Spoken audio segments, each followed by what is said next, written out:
Remember what I said about not being here for duel monsters in the last episode of this garbage? Well, I'm about to settle the debate of what Yu-Gi-Oh! Duelist chapters are best forever. My reason for enjoying Yu-Gi-Oh! Duelist more than the original is because it's an actual story with a stronger villain instead of the usual dude who wronged my buddies and then we burn him alive. For the sake of brevity, I'm only going to cover the Pegasus arc, bringing down the total of chapters I need to read from 1 million to a measly 60 or so. If you don't know, I'm going to be rating them out of 10 for reasons that I'm sure everyone can agree on. However, before we can do that, I must establish that we will no longer be seeing my favorite character ever again. And with that moment of silence done, let's begin.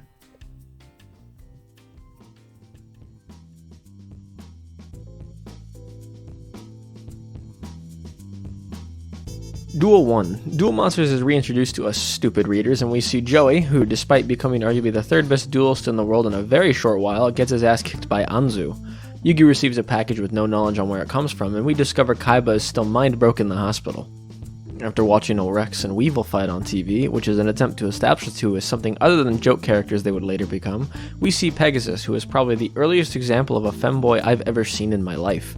Said femboy is revealed to have sent the package to Yugi and challenges him to a duel over a videotape, which is such a stupid concept that I can't believe Yugi accepts it before it's realized it's another one of them shadow game thingies. 8 out of 10. Duel 2. It's very quickly shown that the Duelist Kingdom arc's interpretation of duel monsters is radically different to what we know and love. And then Yugi talks about some Sixth Sense mumbo jumbo, and it's kinda shown that Pegasus is using subliminal messages, but really he's actually just cheating with black magic. 6.5 out of 10. 3. Yugi summons the incredibly badass Summon Skull, but loses because he forgot to turn off battle animations, allowing Pegasus to trap his grandfather's soul in a videotape. 7.9 out of 10. Duel 4. Bakura talks to the video-bound grandpa, and it's shown he still owns and carries around that pendant that very nearly killed everyone and stabbed him in the chest. The pharaoh goes to the rooftop to brood in a true manlet fashion before saying Yugi's grandfather is his something special. Afterwards, we see Jinochi also receive a tape, but it's obviously not from Pegasus because why the hell would he waste a perfectly good satanic power on a then nobody? Instead, it's only a slightly more feminine person, Joey's not-so-good-seeing sister, and Honda immediately simps over her. Yugi is so moved by the display of sadness that he gives Joey an entry card and one of his star chips, which probably isn't terminate legal, but no one cares. 9 out of 10. Duel 5, we meet the pointed hair guy in the incredibly sexualized sense Mai Kujaku, who affectionately states, any man who stands in her way will get crushed. God, I wish that were me. Weevil, while on the boat, offers some advice to Yugi and Rex tries to smash Mai, with her offering sexual services if he beat her in a card game. And Weevil throws Exodia off the side of the boat, meaning we'll never get to see that awesome summon sequence happen again, and Joey almost drowns. 7 out of 10, but I'm lowering it to 5 out of 10 because I'm not sure if Yugi should be disqualified for potentially having less than 40 cards in his deck now. 6. Rex is defeated and room-cucked in the first page, and Pegasus equates star chips to one's life, a trend that will unfortunately be continued in true shonen fashion. Alright, side note being recorded after everything else. I just realized Pegasus has Duelist Kingdom take place on an island because it's a tax fraud scheme. Yugi challenges Weevil to a fight, and in an effort to barter the star chips at a value of 2 to 1, says Weevil can straight up murder him if he loses. Suicide is badass! 6.3 out of 10. Duel 7. There's some stupid bullshit about card attack speed and true attack power that I don't think ever comes up again even in the Duelist Kingdom arc, and Yugi gets his ass kicked before Mirror Force is revealed. And remember when that card was absolutely busted instead of just being an optional trap card? 6 out of 10. Duel 8. Yugi countlessly sacrifices Kribo in an explosion and replaces it with Luis, the Beaver Warrior, before Weevil reveals Cocoon of Evolution, which could be considered decent only in the manga or that one game that I've never played. Yugi burns down the forest like it's Australia and forces the moth out into the open. 7.5 out of 10. Alright, I'm contractually obligated to make one moth girl joke this episode, and here it is. Duel 9. Yugi gets his power sapped by the moth before activating a card of mist and washing it away, and he summons the Skull Demon card and wipes out Weevil's life points because the mist somehow conducts electricity. 7 out of 10. Duel 10. Mai decides to duel Joey, and Joey foolishly accepts and pulls the Sigma move on Mai, calling her reason to be on the island stupid. Mai also demonstrates that she can tell what her cards are when they're face down, and it turns out flying monsters have an advantage against land monsters for some reasons the game world forgets after Duelist Kingdom. 7.1 out of 10. Duel 11. Mai kicks Joey's ass around a bit before Joey figures out she's been spraying her cards with different perfumes so she could smell which cards are which. And yes, this is as stupid as it sounds, the smells would likely just blend together, and I can't imagine having the ability to tell the difference of at least 14 or so different smells of perfume. Alright, side note also recorded after everything else. I just realized in the anime that they kept this smell thing being the main thing, yet the duel arenas in that are much, much bigger. So Joey is able to smell from across the entire arena, which I think is pretty nuts. Joey time wizards out of the pickle, and we get a smug Yugi pick. 7 out of 10, but I'm going to knock it down to 2 out of 10 for the stupid smells thing. But I'm going to increase it back up to 10 out of 10 because this chapter taught me I'm into steel nipple cyber bondage harpy lady. I don't know, but I think I could get into this kind of stuff. I can't even be near you. 12. More Pharaoh reaction picks, and we meet the fishman that threw that harpoon at that one British guy. And then they start the duel, and it's revealed ocean monsters can cheat and are practically immortal if the opponent doesn't have a workaround in their deck. 6.2 out of 10. 13. Yugi tries to use electricity, but only engorges a kinky jellyfish. So he settles on summoning a wolf and the moon. Eiko begins to move all of his monsters around of Yugi's last one before Yugi destroys the moon he played to withdraw the tides, beaching all of Meiko's monsters and winning the game in a move I consider just as bullshit as the notorious destroy the castle's flotation ring thing. 10 out of 10. 14. Hairman returns strangling a young boy because someone stole his star chips, and Pegasus is shown to be a fan of wine, cheese, and furry comics, and they're talking about a kidnapped Mokuba who escaped from them. Mokuba then decides to duel Yugi and very quickly gets his ass kicked, motivating him to try and rob Yugi before being unmasked and no longer looking like a hentai protagonist. 8.9 out of 10. Duel 15. Mokuba says he's still mad at Yugi for sending his brother into a comatose state and that Pegasus is after Kaiba Corp. Mokuba is then caught, costing Yugi 2 star chips and forcing him into a duel with the Puppet Master, and a Kaiba Puppet who has Kaiba's deck. 0 out of 10 because I actually prefer the creepy fat guy to the Kaiba Puppet. 16. The way the Kaiba Puppet stutters feels like furry RP and I hate it, and I also hate saying the word puppet. Stupid bullshit happens because Kaiba woke up and the dragon card he literally stole or killed over respect him enough to commit suicide. 10 out of 10 because I unironically prefer Kaiba's dragon girlfriend wanting to kill itself to the strange hacking thing that happened in the anime. 17. The Puppet Master insists the third Blue Eyes will certainly obey his master's wishes, and it does. We also see the man negate a Mirror Force with negate attack, and Yugi powers up a Blue Eyes with the Mystical Elf. 7 out of 10 plus 1 for the creepy puppet at the end. Oh yeah, and Mokuba was kidnapped again.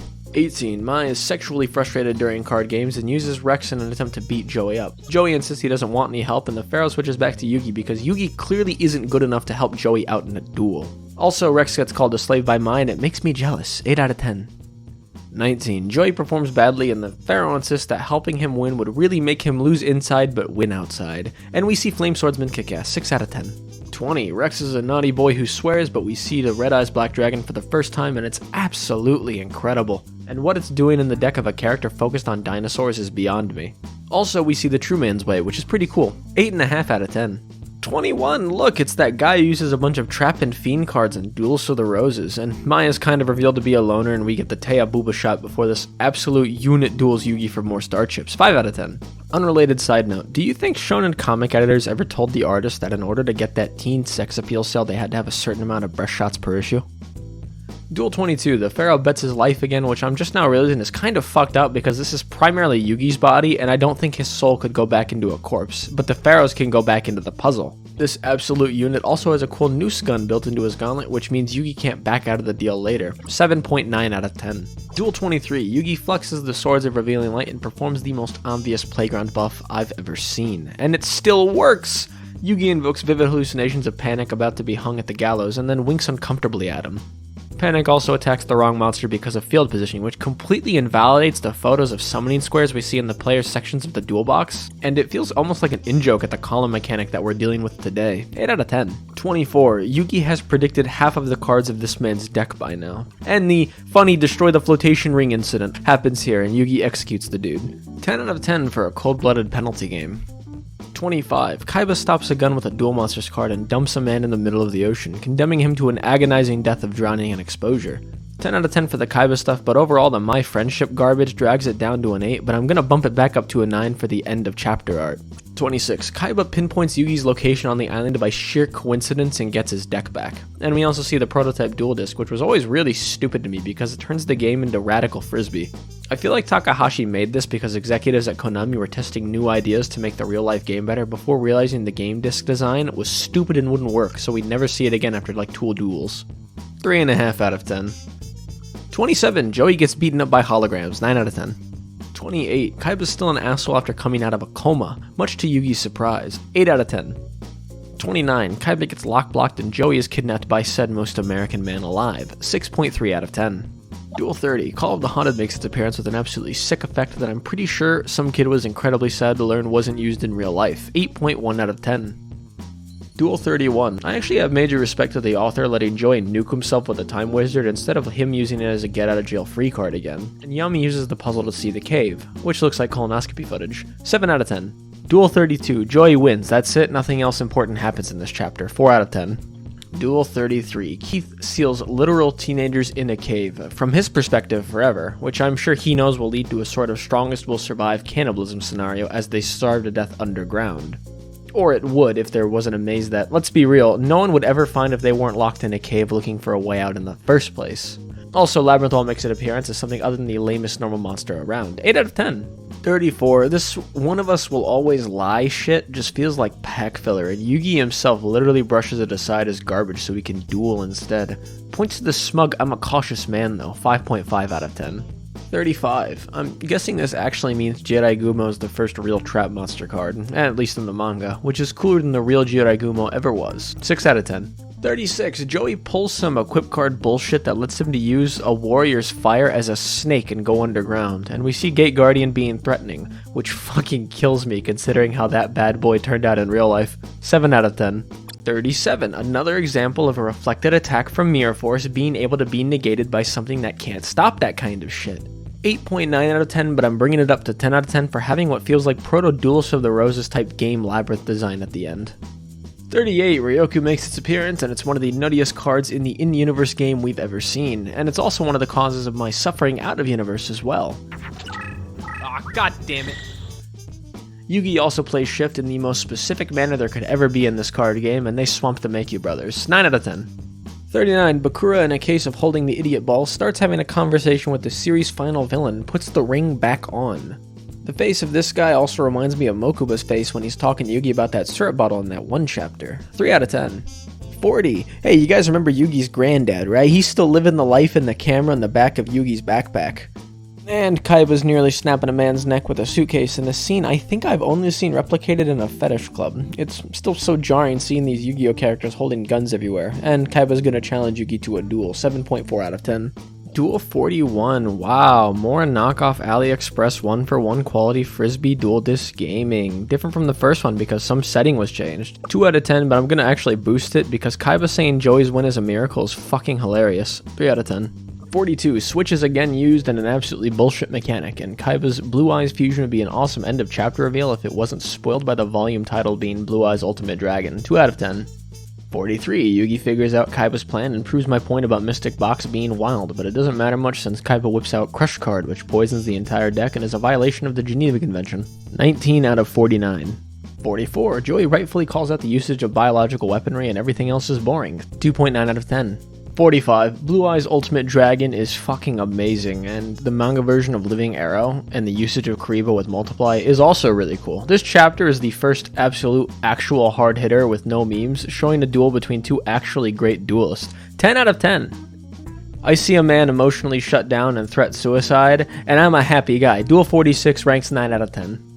47. Kaiba has a philosophical discussion with Keith about the value of life, and Hairman says Yugi is disqualified before Mai shows up with more star chips than she should be allowed to own.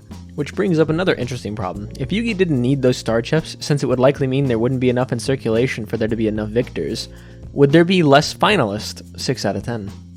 Duel 48. The gang is called Proud Gamers and watch Kaiba vs Pegasus begin. Setup out of 10. 49. I don't know why Kaiba actually expected Pegasus to agree to some ultimate Frisbee Blade duel monsters, especially considering that Pegasus has literal hostages.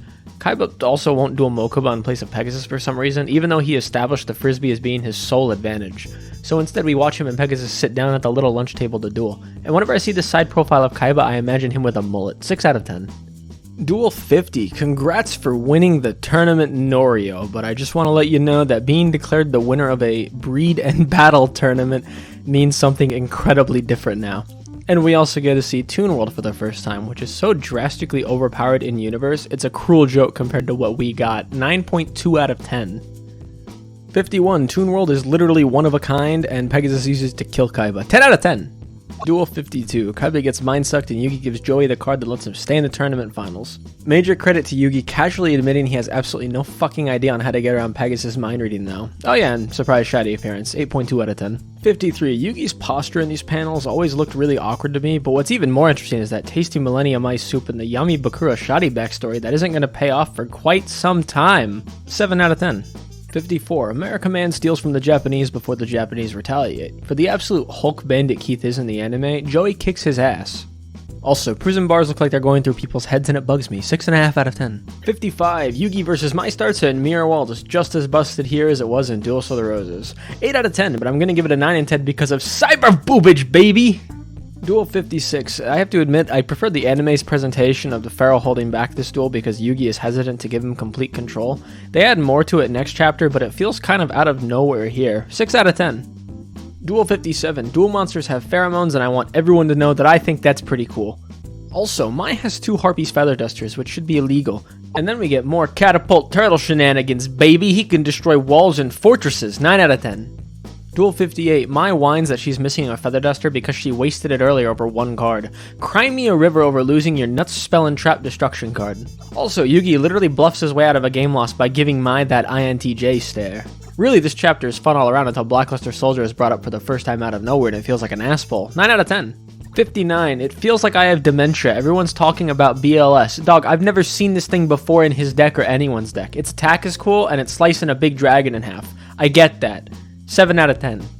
Duel 60. You can get this chapter's entire point in like 5 pages, but they stretched it out to 20. At least the Mai Joey stuff is sweet, I guess. 5.2 out of 10.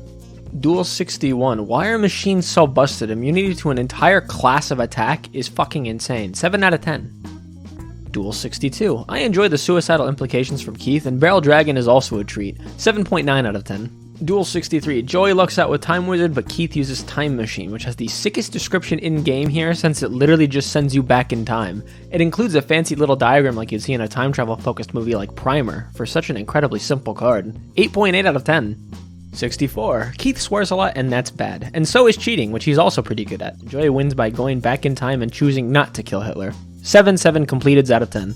65. There is no duel between Yugi and Joey here. You've been lied to. Go home. And Bandit Keith Finger Homicide Gun. 9 out of 10. Duel 66. This feral imp behind Yugi looks very low effort. 5 out of 10. Duel 67. The Millennium Eye is busted and I get that, but real question, where is the Dragon Flame from Rioran's attack coming from? Some kind of interdimensional vortex? 5.5 out of 10. 68. Yugi's claim of the will to live being infinite is contradictory to my Twitter experience, but we see Tune Someone's Skull in the Mind Shuffle technique, so it's a 9.2 out of 10. Duel... You know that trope about talking being a free action? Is that how it works here in the Soul, or is there no time and you could literally do whatever you want there in a single instant? And this chapter also implies you get to shuffle around the monster hidden by magical hats whenever you wanted to, and I think that should be considered cheating. Also, Living Arrow appearance, which is a card I really like and I wish it existed outside of the version we got. 10 out of 10. Duel 70. Pegasus referring to this as a wizard's battle seems like we're gonna get sued by Wizards of the Coast, but all the Thousand Eyes monsters has a cool enough style for me to stop caring. I'm actually still kind of amazed we haven't gotten a Thousand Eyes and Toon archetype support merging the playstyles like we did with those 2 archetypes used by that one really cool guy whose name I have trouble recalling. 8.2 out of 10. Duel 71. Friendship Twump's ancient Egyptian battle magic that has previously been used to cripple and mind break multiple people by now, and Yugi demonstrates a supreme lack of talent in deck building by including a second high-level ritual monster without a single Manju or Senju. 5.9 out of 10. 72. The Kuribo comeback, baby! I'm not making a balls joke. 10 out of 10. Duel 73. Grandpa's soul looks gross and I don't want that touching me. Please stay away. Yugi then threatens to send Pegasus to oblivion, and Pegasus spills the tea about the evil intelligence of the Millennium items, which is kind of implied to be the reason Yugi decides to stop handing out penalty games left and right, and ruining people's lives on a whim. Also, you feel bad for this dude. 9 out of 10. Duel 74. Croquet provides us motive for Pegasus's fairly horrific actions, including grant of soul of at least 3 people, a homicide, and multiple kidnappings, but we won't judge him too harshly. And Kaiba's creepy ghost child thing completes the spear. 9 out of 10, but I'm just kidding. I can't throw in a scene like this and not expect a perfect 10 across the boards, okay boys? Wow, that was a lot of speaking and writing for something that really wasn't that funny of an idea to begin with. Also, remember what I said about Yu-Gi-Oh! Duelist being better than the original? I stand by that, but in hindsight, the best of Yu-Gi-Oh! Is yet to come, and there's so much more yet to come. Anyways, if you enjoyed this, Thank you. I understand this isn't the usual type of mediocre content I produce, but it's nice to try and branch out into something I have no idea what I'm doing with. And as always, have a good day or night, because time zones elude me. Additional stuff at the ending recorded after I did everything else. I don't know if I stated this yet. Everything I record audibly is made through KDEnlive, and wait, no, that's backwards. Everything I record audibly is made through Audacity, and everything I edit is done through KDEnlive. And with that, I hope you have a good day or night. Duel 1. Duel monsters are reintroduced to... Okay, good. After watching Wex and Revel. Yugi Michigan. Kaiba gets mind sucked and fuck. 55. Yugi versus Mai starts and Mirror Wall is just as busted as it is. I swear to God, every time I bring up Duels for the Roses, I fucking stutter.